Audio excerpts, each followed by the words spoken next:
Bienvenue, amis, sur le front militaire et géopolitique. Aujourd'hui, alors que nous plongeons dans les événements qui se déroulent en Ukraine, vous êtes sur le point de vous embarquer dans un voyage approfondi pour comprendre le monde dynamique et complexe des conflits modernes.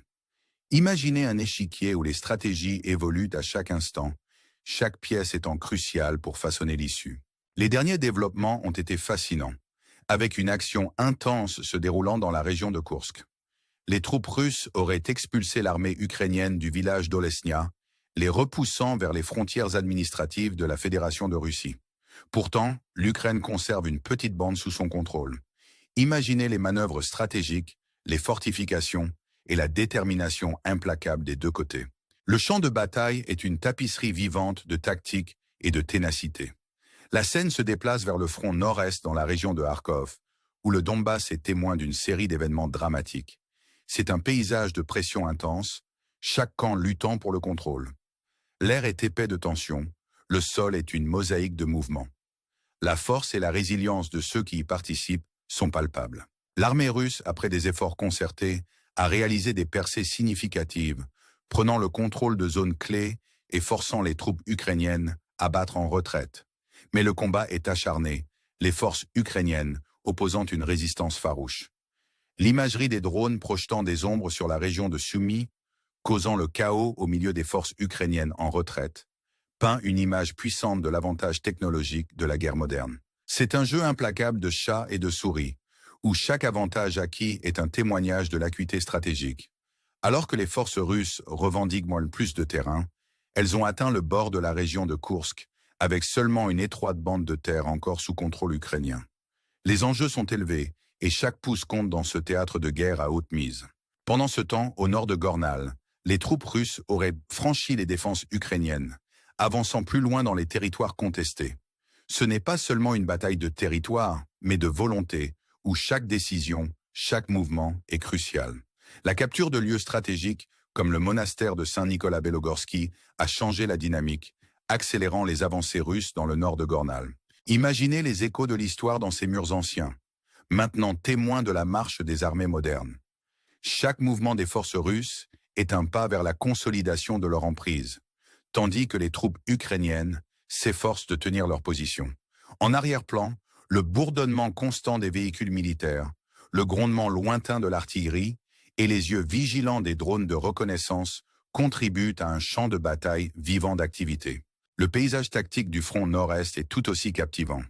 À Kharkov, les forces russes auraient progressé, établissant un pont qui s'étend de Topoli à Zapagn. L'importance stratégique de ce pont de 36 km ne peut être sous-estimée. Kamianka, une ville assiégée, a vu des avancées russes significatives, l'armée contrôlant apparemment la moitié de celle-ci. C'est un champ de bataille où chaque rue, chaque bâtiment devient une forteresse potentielle. La zone sud, notamment autour de Petrivkaka et du parc naturel de Bourichna, est sous intense surveillance, les troupes russes ayant soi-disant capturé le parc national, marquant un changement significatif dans le contrôle. Visualisez les vastes étendues du parc, maintenant un théâtre de conflit, où la nature rencontre la guerre moderne. L'avance continue, avec des gains significatifs signalés à Kupiansk, où des mouvements stratégiques ont rapproché les forces russes de lieux clés. Dans la ville de Mala-Chakivka, les premières maisons seraient tombées sous contrôle russe, signalant une percée cruciale. L'air est chargé de l'anticipation de ce qui vient ensuite. Chaque pas en avant est une victoire stratégique, un témoignage de la planification et de l'exécution minutieuse. Le drame qui se déroule à Kupiansk n'est qu'un microcosme du conflit plus large, où chaque pièce sur le plateau joue un rôle crucial. Alors que la narration se poursuit, il devient clair que la nature dynamique du conflit tient tout le monde en haleine, chaque jour apportant de nouveaux développements. La question reste, quelle sera la prochaine étape dans ce jeu à haute mise d'échecs géopolitique? Restez avec nous alors que nous continuons à démêler ce conte complexe de stratégie, de résilience et de l'esprit humain face à l'adversité. Alors que nous poursuivons notre voyage au cœur du conflit, la scène se déplace vers la région du Donbass, où l'armée russe ferait des percées significatives. Le front du Magnet, une zone stratégique s'étendant de Yampil au flanc nord et sud de Liman, est témoin d'une activité intense. Imaginez l'intensité de ces opérations, où chaque manœuvre est calculée, chaque décision cruciale. les troupes russes auraient élargi leur contrôle sur Novomidjili-Livka, capturant cette forteresse depuis le sud. C'est une conquête stratégique qui souligne le changement d'équilibre des forces. Les échos de l'artillerie, le bourdonnement des moteurs et les mouvements synchronisés des troupes peignent un tableau vivant d'un champ de bataille habité par la détermination et la résolution. Les rapports de divers médias suggèrent que les forces russes ont progressé davantage dans les localités de Nov et Rik SPD. Ce ne sont pas seulement des noms sur une carte, mais des points vitaux dans un réseau complexe de stratégie et de défense. La signification de la capture de ces zones réside dans le contrôle qu'elle offre sur des routes et des ressources clés, un témoignage de la planification minutieuse derrière chaque mouvement. Le Donbass, avec son terrain accidenté et sa signification stratégique, est une région où chaque avancée est durement gagnée, où les enjeux sont toujours élevés. La convergence des oblasts de Kharkov, Lugansk et Donetsk ajoute une autre couche de complexité à un théâtre de guerre déjà complexe. L'armée ukrainienne, quant à elle, s'efforce de tenir sa position, utilisant toutes les tactiques à sa disposition pour contrer l'avance russe. Alors que le conflit se déroule, la résilience de ceux qui y participent est mise à l'épreuve, leur détermination inébranlable face aux défis croissants. Le front du Magné est devenu un point focal dans cette lutte continue, un témoignage de l'importance stratégique de la région. Chaque développement ici a le potentiel d'influencer le conflit plus large, de changer la dynamique de manière significative. Pourtant, l'histoire ne s'arrête pas là. Les troupes russes feraient des avancées sur le front de Torex, New York, et Konstantinovka, où 80% de la localité serait sous contrôle russe. La capture de forteresses clés dans cette région marque une autre victoire stratégique, rapprochant les forces russes de la ville de Romanivka. Imaginez les pièces d'échecs se déplaçant régulièrement sur le plateau, chaque mouvement étant un pas de plus vers un objectif plus large. Le paysage est fait de contrastes, où la beauté de la nature rencontre la réalité crue du conflit. L'air est rempli des sons des opérations militaires, un rappel constant des enjeux élevés en jeu. Les avancées continuent, avec des rapports de troupes russes sécurisant des positions dans la zone orientale de Bokrovsk, se dirigeant vers Mirnograd. La capture du cœur de Myrolivka est un accomplissement significatif, marquant un tournant dans le conflit en cours. C'est un témoignage de la prouesse stratégique et de la détermination des forces engagées. Alors que l'armée russe progresse, chaque pas en avant est un risque calculé, un pari stratégique aux conséquences potentiellement considérables. Le drame qui se déroule dans le Donbass est un puissant rappel des complexités de la guerre moderne, où chaque action a une réaction, et l'issue n'est jamais garantie. Les forces ukrainiennes, sous une pression immense, emploient chaque tactique pour tenir la ligne, leur résolution inébranlable face à l'adversité. Alors que la narration se poursuit, la question demeure. Quelle sera la prochaine étape dans ce jeu complexe de stratégie et de survie? Les événements en cours en Ukraine sont un témoignage de la résilience de l'esprit humain, un rappel du courage et de la détermination qui définissent ceux qui y participent. Le conflit est une tapisserie complexe de stratégie et de lutte, où chaque mouvement est un pas vers un avenir incertain. Au milieu de ce paysage dynamique, la question persiste.